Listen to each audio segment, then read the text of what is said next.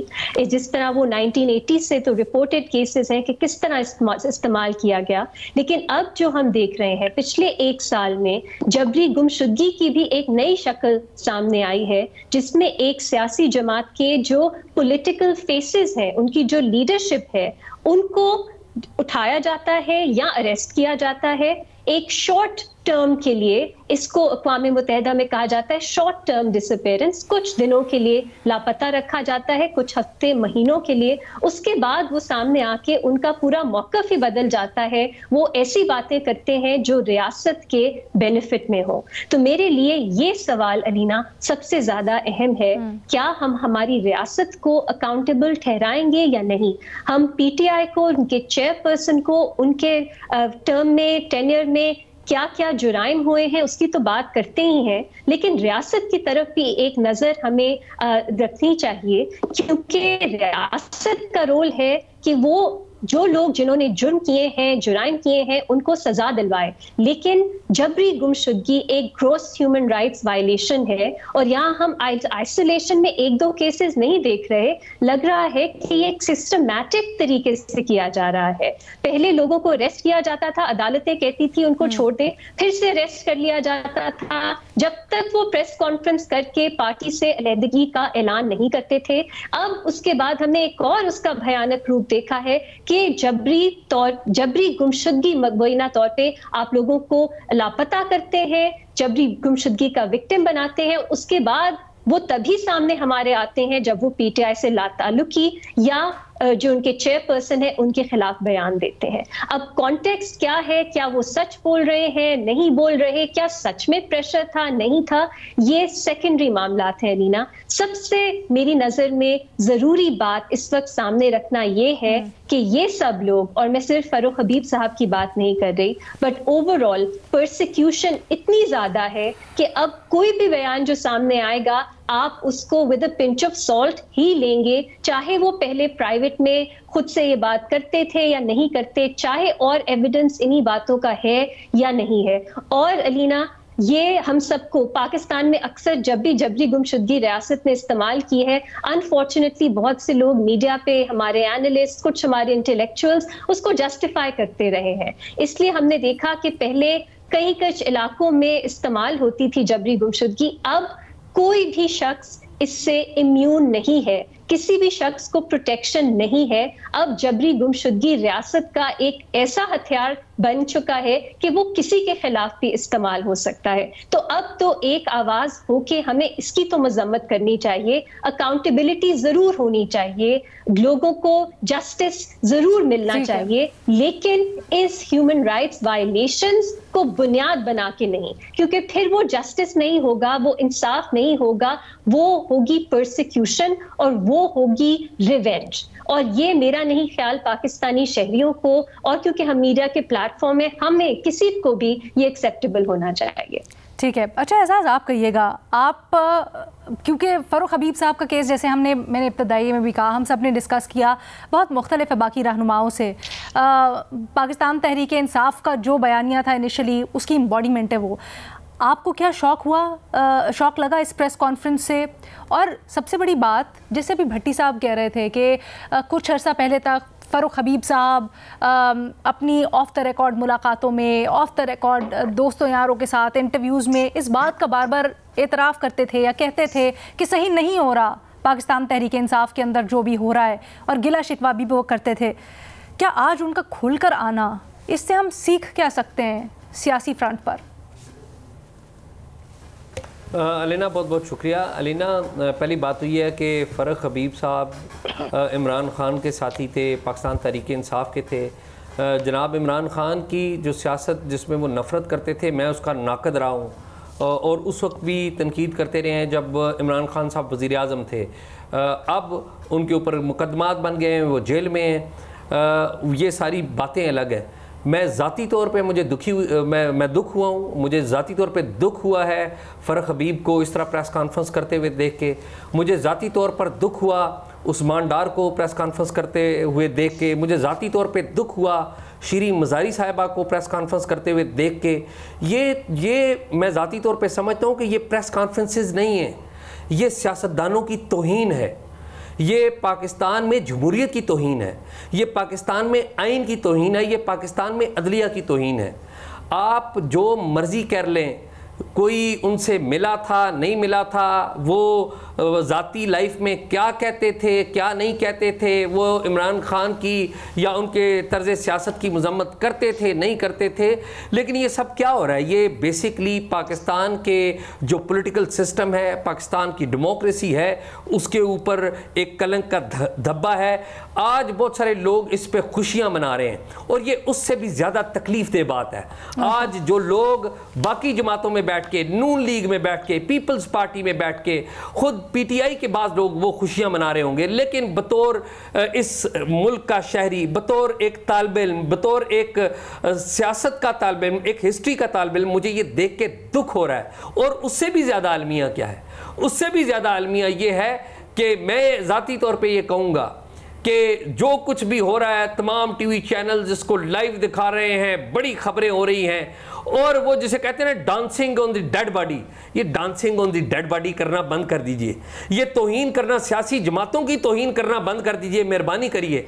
پہلے یہ توہین عمران خان صاحب خود کرتے تھے. مجھے یاد ہے جب وہ کہتے تھے کہ ایک اور وکٹ گر رہی ہے. میں یہ سمجھتا ہوں کہ ہماری سیاسی جو اشرافیہ ہے, یہ ہمارے تمام سیاستدان, ان کو اس بات کو ویلکم نہیں کرنا چاہیے. مجھے نہیں پتا کہ یہ کدھر تھے. پی ٹی آئی اس پہ کمزور ہو چکی ہے. پی ٹی آئی کا کوئی کینڈیڈیٹ مجھے لگتا نہیں ہے کہ کوئی اس طرح انہیں بڑے نام ملیں گے, مجھے نہیں. لیکن مجھے اس بات سے غرض نہیں, مجھے اس بات سے غرض ہے کہ پاکستان کا جو پولیٹیکل اور ڈیموکریٹک فیبرک جو پہلے ہی بڑا خراب کیا گیا تھا, اس کو اور خراب کر دیا گیا. ٹھیک ہے جی, ایک چھوٹی سی مجھے بریک لینی ہے. بریک کے بعد ہم واپس آئیں گے اور پھر بات کریں گے کہ اس سے آگے تحریک انصاف کا سیاسی مستقبل کیا. ایک بریک کے بعد خوش آمدید جی. ایک اور پریس کانفرنس, لیکن ہم بات کر رہے ہیں کہ اس کے بعد پاکستان تحریک انصاف کا سیاسی مستقبل کیا ہوگا آئندہ آنے والے الیکشنز میں. اور آف کورس پاکستان تحریک انصاف کے چیئرمین عمران خان, جن کو سائفر کیس میں کل فرد جرم ان کے اوپر عائد ہونی ہے, ان کا بھی سیاسی مستقبل ہمارے تجزیہ کاروں کو کیا نظر آتا ہے. اعزاز, آپ سے کوئکلی جاننا چاہوں گی, پاکستان تحریک انصاف الیکشنز 2024 میں آپ کو کہاں نظر آتی ہے؟ کیونکہ ایک طرف ہم دیکھ رہے ہیں کہ الیکٹیبلز یا ایسے رہنما جو پاکستان تحریک انصاف کا الیکشنز میں ریپرزینٹ کر سکیں, وہ نہ ہونے کے برابر ہیں. کیا لگتا ہے آپ کو, کس طرح سے سٹینڈ کرے گی؟ دیکھیے, دو باتیں ہیں. ایک ہے بڑی پریکٹیکل بات, اور ایک بات ہے جذباتی بات. پریکٹیکل بات یہ ہے کہ اس وقت نواز شریف آ رہے ہیں, سابق وزیر اعظم آ رہے ہیں, نون لیگ یہاں پہ بڑی متحرک ہو رہی ہے, اور ان کا مقابلہ پنجاب میں پاکستان تحریک انصاف سے ہے.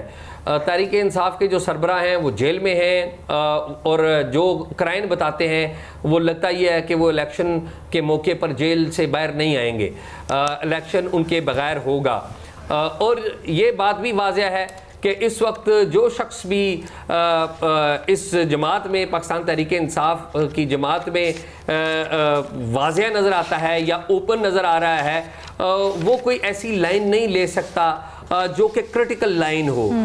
مجھے نہیں لگتا کہ پاکستان تحریک انصاف کو جو ہے وہ اتنی وکٹری ملے گی, کیونکہ الیکشن کا جو آدھا الیکشن ہے وہ درست کینڈیڈیٹ کا انتخاب کرنا بھی ہے, وہ پراپر کینڈیڈیٹ کا انتخاب کرنا بھی ہے. اور پھر پنجاب میں ایک بڑی یہ بھی ایک حقیقت ہے کہ پنجاب میں لوگ جو ہے وہ یہ بھی دیکھتے ہیں کہ ہماری اسٹیبلشمنٹ کس کے ساتھ کھڑی ہوئی ہے, اور انفارچونیٹلی حقیقت کہیں, اچھا کہیں, برا کہیں, اس وقت جو خبریں آ رہی ہیں وہ اسٹیبلشمنٹ کے بارے میں آ رہی ہیں کہ اسٹیبلشمنٹ اس وقت جو ہے نون لیگ کے ساتھ ہے, اسی لیے نواز شریف صاحب واپس آ رہے ہیں. یہ جو منظرنامہ ہے یہ پاکستان تحریک انصاف کے لیے اچھا منظرنامہ نہیں ہے. اچھا, لیکن اعزاز بڑی دلچسپ تجزیہ کیا تھا سہیل وڑائچ صاحب نے بریک سے پہلے. وہ کہتے ہیں کہ ووٹر تو دو دھڑوں میں ڈیوائیڈڈ ہے, ایک پرو پی ٹی آئی یا پرو عمران, ایک اینٹا عمران خان. تو ایسے میں کیا ایسا نہیں سمجھنا چاہیے کہ پاکستان تحریک انصاف کی طرف سے جو بھی ہو اس کو پذیرائی مل سکتی ہے؟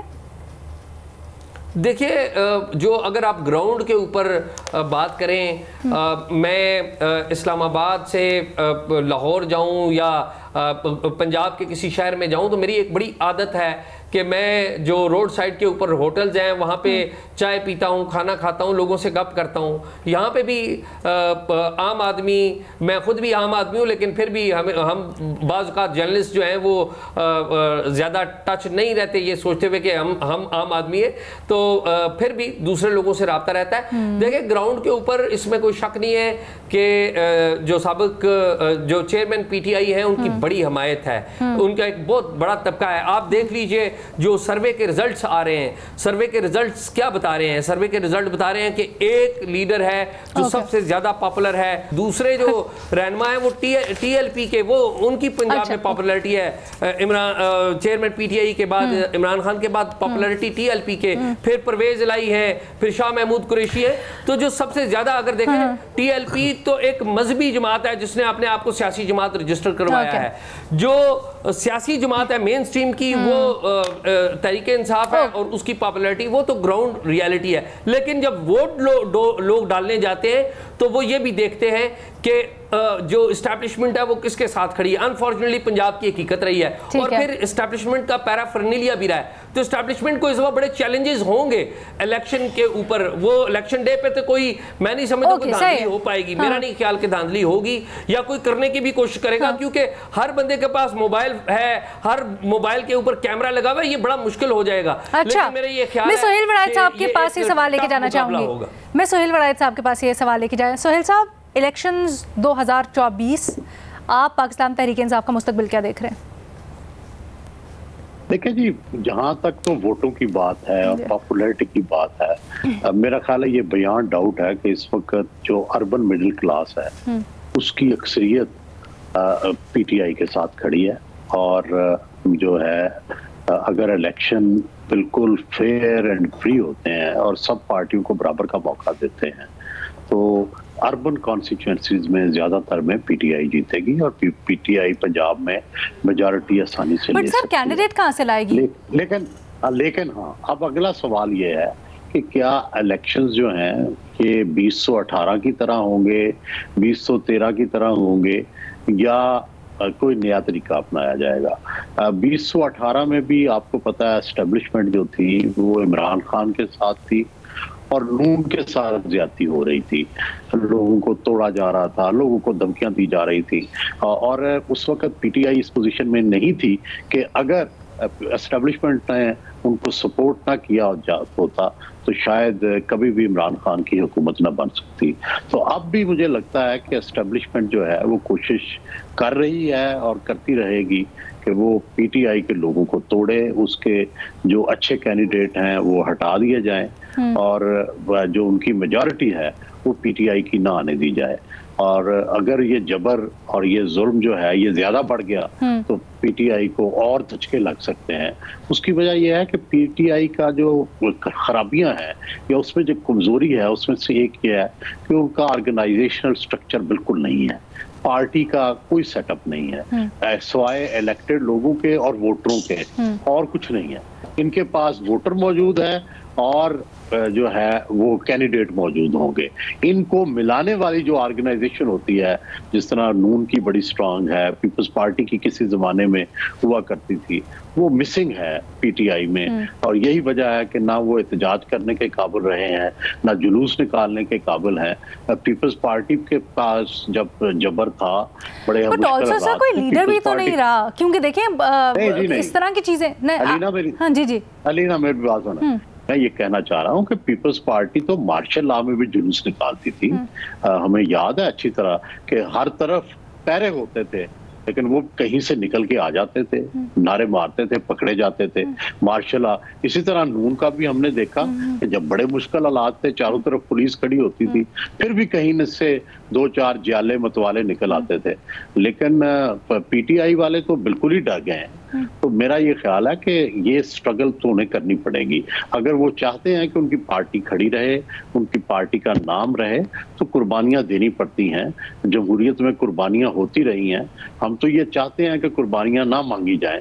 اور اعزاز سے میں بہت حد تک متفق ہوں, اور ریما سے بھی بہت حد تک متفق ہوں کہ یہ جبری گمشدگیاں ہو رہی ہیں, نہیں ہونی چاہیے, جمہوریت ہونی چاہیے. تو لیکن بنیادی بات ہے کہ قربانیاں بھی اس جمہوریت کو قائم رکھتی ہیں. اگر کوئی قربانی نہیں دے گا تو پھر جمہوریت کیسے قائم رہے گی؟ سر یہ اہم باتیں ہیں, کیونکہ بھٹی صاحب ہم سیاسی جماعتوں میں دیکھتے ہیں کہ ایک ایولیوشن کا پروسیس ہوتا ہے. اگر اس طرح کے سیٹ بیکس آتے بھی ہیں تو سیاسی جماعتیں سیاسی طریقوں سے اس سے نکلتی ہیں. آپ یہاں پر اگلے انتخابات کے لیے پاکستان تحریک انصاف کا رول کیا دیکھ رہے ہیں؟ اور اس وقت اگر حقیقت دیکھی جائے آن گراؤنڈ تو کون ہے جو اس طرح کا لوگوں کو متحرک کر سکے؟ اگر جیسے سہیل وڑائچ صاحب اعزاز کی بات مانے کہ اس وقت موجود ہے گراؤنڈ پہ ووٹر سپورٹر, تو اس کو متحرک کرنے والا کون ہے؟ میڈم شیخ, ریما صاحبہ سے, اعزاز بھائی سے, سہیل وڑائچ صاحب سے, تینوں سے متفق ہو کر تینوں کی بات کو سیکنڈ کرتے ہوئے, تینوں کے جو انہوں نے تحفظات یا سوالات یا چیزیں اٹھائی ہیں تحریک انصاف کے حوالے سے, ان سے متفق ہوتے ہوئے کہہ رہا ہوں کہ تحریک انصاف کے پاس اس وقت کچھ سوالات ہیں جو اٹھائے جا سکتے ہیں. مثال کے طور پہ پہلا سوال یہ ہے کہ کیا تحریک انصاف کے پاس مین لیڈرشپ ہے؟ نہیں ہے. لیکن اس کا حل یہ بھی رکھ سکتے ہیں کہ اگر عمران خان اس وقت ان کی پاپولیرٹی اس طرح کی ہے کہ وہ جس پر ہاتھ رکھیں گے وہ لیڈر بن جائے گا, کم از کم الیکشن میں وہ لیڈ کر سکتا ہے. دوسرا سوال, کیا تحریک انصاف کے پاس سیاسی سپیس ہے؟ 9 مئی کو کے جو ملزم یا مجرم ہیں ان کو چھوڑ دیجئے, باقیوں کے پاس نہیں ہے. وہ اگر فلسطین کے حق میں بھی جلوس نکالتے ہیں تو پکڑے جاتے ہیں, وہ اگر 4 بندے باہر نکلتے ہیں تو پکڑے جاتے ہیں, جھنڈا کسی گاڑی پہ لہرا رہا ہو تو پکڑا جاتا ہے, نہیں ہے سپیس. تیسرا سوال یہ ہے کہ جب یہ ساری پاپولیرٹی, یہ ساری مقبولیت, جب الیکشن والے دن میں جب اس طرح کا ماحول ہوگا کہ کوئی لیڈر بھی نہیں ہوگا, سیاستدان, مین سیاستدان بھی نہیں ہوگا پی ٹی آئی کا, اور پی ٹی آئی کا ووٹر بھی نہیں نکل پائے گا, تو پھر کیا ہوگا؟ فار ایگزامپل صداقت علی عباسی کی سیٹ ہے, عثمان ڈار کی سیٹ ہے, فاروق حبیب کی سیٹ ہے. کیا اب اس سیٹ پر جب سیکنڈ ٹیئر والے کیا دکھائیں گے؟ اور جو مسلم لیگ نون کو سہولت حاصل ہے آج, جو پیپلز پارٹی والے گلہ کر رہے ہیں, جو تحریک انصاف کے ساتھ ہو رہا ہے, اس ماحول میں تحریک انصاف مجھے اس وقت کل کا کوئی پتہ نہیں، کوئی معجزہ ہو جائے، کوئی کرامت ہو جائے، علیحدہ بات ہے. مجھے کوئی قابل ذکر سائز میں پاکستان تحریک انصاف کے لوگ جیت کر اسمبلیوں میں جاتے نظر نہیں آ رہے. تو تحریک انصاف مشکل وقت میں ہے، بڑے ہی مشکل وقت ہے، اور سارا کچھ حربے اس پر آزمائے جا رہے ہیں جو جن میں سے اکثریت کی جسٹیفیکیشن ہی کوئی نہیں ہے. ہم وہ لوگ ہیں میڈم شیخ جی میرے خیال سے اس فورم پہ سارے کہ جنہوں نے 9 مئی کی مذمت کی، جنہوں نے کہا کہ ان کے ملزموں کو سزائیں دی جائیں، مگر ایک ملک کی بڑی سیاسی جماعت، ملک کے بڑے سیاسی کارکن اور ملک کے سارا ایک جو سیاست، اس کی اگر اس طرح کا ماحول بن جائے گا تو وہ کیا کر پائے گی یا آگے کیا ہو پائے گا. اور پھر اگر سب سے بڑی دکھ کی بات اس دن ہوگی جب اس ملک کا الیکشن ہو جائیں گے اور وہ الیکشن ہمیں ایک اور بند گلی میں لا کر کھڑا کر دیں گے. اچھا ٹھیک ہے بھٹی صاحب، گو کہ مجھے آپ کی رائے کے اوپر 2-4 سوالات آ رہے ہیں، لیکن ہمارے پاس پروگرام میں وقت بڑا کم ہے، اس لیے میں جلدی سے آگے بڑھتے ہوئے ریما آپ کہیے گا، تھوڑا قانونی سوال ہے آپ سے، کیونکہ ہم نہ صرف تحریک انصاف بلکہ چیئرمین تحریک انصاف جن کے اوپر کل فرد جرم عائد ہونی ہے ان سے متعلق بھی سوال کریں گے. تو لطیف کھوسہ صاحب جو کہ چیئرمین تحریک انصاف کی قانونی پوزیشن سے متعلق بتاتے ہیں، آج انہوں نے دلائل بھی دیے. وہ کہتے ہیں کہ سائفر کے معاملے کے اوپر آرٹیکل 248 جو کہ کور دیتا ہے وزیر اعظم کو اپنے دفتری جو ان کا کام ہوتا ہے اس کے متعلق، تو وہ کہتے ہیں کہ اس کے تحت چیئرمین تحریک انصاف کو آپ سائفر کے معاملے کے اوپر پکڑ نہیں سکتے. کتنے چانسز آپ کو لگتے ہیں کہ چیئرمین تحریک انصاف کو اس سلسلے میں ریلیف مل پائے؟ کیونکہ یہاں سے بچیں گے تو پھر آگے الیکشنز کا کچھ ہوگا. نہیں میں ان کے اس دفاع سے اگری نہیں کرتی. آرٹیکل 248 جو ہے وہ پیورلی آپ کی جو فنکشنز ہیں ایز پرائم منسٹر ان سے ریلیٹڈ ہے، اور سپریم کورٹ کی بہت سی ججمنٹس ہیں جو کہتی ہیں کہ اگر آپ اکیوزڈ ہیں ایک جرم کے لیے تو پھر آپ کو 248 کی پروٹیکشن حاصل نہیں ہے. تو یہ ایک میرا خیال ہے کمزور دلیل ہے جو ان کی طرف سے سامنے آئی ہے. لیکن میں چارج شیٹ ضرور دیکھنا چاہوں گی کیونکہ ابھی تک ابہام ہے، کنفیوژن ہے کہ ایگزیکٹلی چارجز ہیں کیا، اور ابھی میرا خیال ہے کل کے شو میں ہم تفصیل سے اس پہ بات کریں گے کیونکہ بہت اور پوائنٹس بھی ہیں میرے اس کے بارے میں. آپ کی جو پچھلی ڈسکشن ہو رہی تھی پلیز اس میں بھی میں اگر ایڈ کر دوں 2 باتیں. پہلی تو یہ کہ اس وقت الیکشنز ہو کب رہے ہیں، ہمارے پاس ڈیٹ نہیں ہے. الیکشنز نومبر میں ہونے تھے، ابھی بھی پوسٹ پونڈ ہے، اور ابھی بھی اینڈ آف جنوری کی ایک بہت ویگ سا ٹائم پیریڈ ہے ہمارے پاس. تو اس وقت یہ بات کرنا کہ پی ٹی آئی کے اور یہاں باقی سیاسی جماعتوں کے کیا چانسز ہے، ہم لیگل فکشن پہ بات کر رہے ہیں کیونکہ ڈیٹ تو ہمارے پاس ہے نہیں. دوسری بات علینا جو سہیل وڑائد صاحب نے کہی کہ بہت ظلم ہو رہا ہے، لیکن جو سیاسی کارکن ہیں، لیڈرز ہیں، انہیں بھی سیکریفائسز دینی چاہیے جمہوریت کے لیے. میرا خیال ہے ہم اکثر یہ بات کرتے ہیں کہ نواز شریف بھی ملک چھوڑ کے کیوں گئے، سیکریفائس کرنا چاہیے. علینا ایک حد ہونی چاہیے، پالیٹکس کو اتنا مشکل بھی نہیں بنانا چاہیے کہ اس کا مطلب یہ ہو کہ آپ جبری گمشدگی بھی برداشت کریں، آپ تشدد بھی برداشت کریں، اپنی فیملی کو بھی آپ اس سے گزاریں، پھر بھی آپ ڈٹے رہیں. یہ بہت سے لوگوں کے لیے پاسبل نہیں ہے اور سیاست کا یہ مطلب ہونا بھی نہیں چاہیے. لیکن یہ بات درست ہے کہ پاکستان میں پی ٹی آئی اس سے گزر رہی ہے 2017-18 میں، اس کے بعد نون لیگ اور پیپلز پارٹی پہ مختلف طرح کی آزمائشیں تھیں جس سے وہ گزر رہے تھے. لیکن ایونچولی علینا پرپیٹریٹر تو ریاست ہے، اس کے باقی سیکنڈری کہ آپ نے کس طرح کوپ کرنا ہے، پاکستان میں سیاست کس طرح کرنی ہے، نیگوسیشن، سیکریفائسز، سیاست کا یہی نام ہے پاکستان میں، یہ پھر بھی سیکنڈری بات ہے. سب سے پہلے ifs اینڈ بٹس کے بغیر انکنڈیشنلی اس پرسیکیوشن کو کنڈیم کرنا بہت ضروری ہے جو ایک ایسے پلیئر کی طرف سے آتی ہے جس کا سیاست میں کوئی رول ہی نہیں ہے، جو آئین کی خلاف ورزی کرتی ہے. جو آپ بات کہہ رہی ہے میرا خیال ہے سہیل صاحب نے بھی ایگزیکٹلی وہی کہی. انہوں نے سب سے پہلے مذمت کی، لیکن ایک چیز تو آئی تھنک ہم اس کے اوپر بڑی دفعہ پہلے بھی ڈسکشن کر چکے ہیں اور گاہے ہم بار بار دوبارہ بھی کہتے رہتے ہیں کہ دوسری طرف سے سیاست دانوں کو بھی سیاسی رویہ اپنانا چاہیے. اگر آگے سے ہم یہ دیکھیں کہ سیاسی رویہ کیا ہے لینا، سیاسی رویہ کیا ہے؟ اگر آپ کو اریسٹ کر لیا جائے اور کئی دن آپ کو قانون کی حفاظت کے باہر رکھا جائے، آپ کی فیملی کو نہیں پتا کہاں ہے، مسئلہ وہاں نہیں، مسئلہ وہاں سے شروع ہوتا ہے جہاں آپ کو مسئلہ، میرا خیال ہے ہم اس کو پہلے بھی ڈسکس کر چکے ہیں، مسئلہ وہاں نہیں، مسئلہ وہاں سے شروع ہوتا ہے جب آپ کو اریسٹ کرنے کے لیے آئیں لیکن آپ اس کو ریزسٹ کریں اور اس کو ڈھال بنا لیں اپنے کارکنان کو، یہ کہہ کے کہ میں اریسٹ نہیں ہوں گا. نہیں، یہ آپ 9 مئی کی بات مختلف ہے، یہ 9 مئی سے پہلے کی بات ہے جو پی ٹی آئی علینا. لیکن دیکھیں جو ایک شخص ہے وہ اگر اریسٹ ریزسٹ کر رہا ہے تو ریاست کا کام ہے اسے اریسٹ کرے. ریاست کا کام یہ نہیں کہ اسے جبری طور پہ گمشدہ کرے. یہ جو جسٹیفیکیشن ہے ہم ہمیشہ سنتے آئے ہیں کہ جو اکیوز دہشت گرد ہے انہیں اریسٹ کر کے عدالت کے سامنے نہیں لایا جا سکتا کیونکہ وہ ڈراتے ہیں, دھمکاتے ہیں اور وہ اکوٹ ہو جاتے ہیں. یہی بات ہم اب بھی سن رہے ہیں کیونکہ لوگ سرنڈر نہیں کرتے, وہ اریسٹ ریزسٹ کرتے ہیں, اس لیے انہیں جبری طور پہ گمشدہ کرنا ضروری ہے. علینا یہ ریما آپ غلط بالکل سمجھ رہی ہیں. ہم کہیں سے بھی نہیں اس کو ایکویٹ کر ہی ہم آپ غلط سمجھ رہی ہیں. ہم کہیں پر موازنہ یا مقابلہ کر ہی نہیں رہے ہیں جبری گمشدگیوں کا. آپ کیا کہہ رہی ہیں جبری گمشدگیوں کا ہے یہ بوتھ سائڈ ہاں بالکل بالکل. ریما نہیں, ایک سیکنڈ ریما, جس طرح سے ایک منٹ, جب اسلام آباد ہائی کورٹ نے جب عدالت نے اسلام آباد ہائی کورٹ نے ٹرائل کورٹ نے جب چیئرمین تحریک انصاف کے وارنٹ گرفتاری جاری کیے اور ہم نے دیکھا لاہور میں کیا سب کچھ ہوا, اس وقت گرفتاری نہیں کرنے دی گئی. اس وقت پورے لاہور کو آپ نے ایک میدان جنگ میں تبدیل کر دیا, تو اس وقت وہ بھی غلط تھا, اس وقت نہیں ہونا چاہیے تھا. اور آپ نے بھی غالباً پینل پہ بیٹھ کے اس چیز کو کنڈیم کیا تھا, لیکن آج اگر آپ اس کو کنڈیم کر رہی ہیں تو پھر یہ بھی درست ہے. تو اگر ہم سیاست دانوں کو تو بالکل صحیح ہے, ہم دونوں کو کنڈیم کر رہے ہیں. یہ زیادتی ہے کہ جب بھی ہم جبری گمشدگی کو کنڈیم کریں. ریما ہم دونوں کو کنڈیم کر رہے ہیں, ہم دونوں کو کنڈیم کر رہے ہیں. اچھا سہیل صاحب کچھ ایڈ کرنا چاہ رہے ہیں. جی ریما, جی دیکھو علینا اور ریما آپ غلط بحث میں الجھ گئے ہیں. میرا خیال ہے کہ سب لوگ اس بات پر متفق ہیں کہ ظلم کو کسی طرح جسٹیفائی نہیں کیا جا سکتا. ٹھیک ہے, دوسری طرف سیاسی جو رویہ ہے اس کی بھی ایکسپیکٹیشن ہے کہ فرض کریں اگر بھٹو سرنڈر کر دیتا, اگر بے نظیر بھٹو سرنڈر کر دیتی تو کیا پاکستان میں جمہوریت اور پالیٹکس کی گنجائش رہتی؟ نہیں.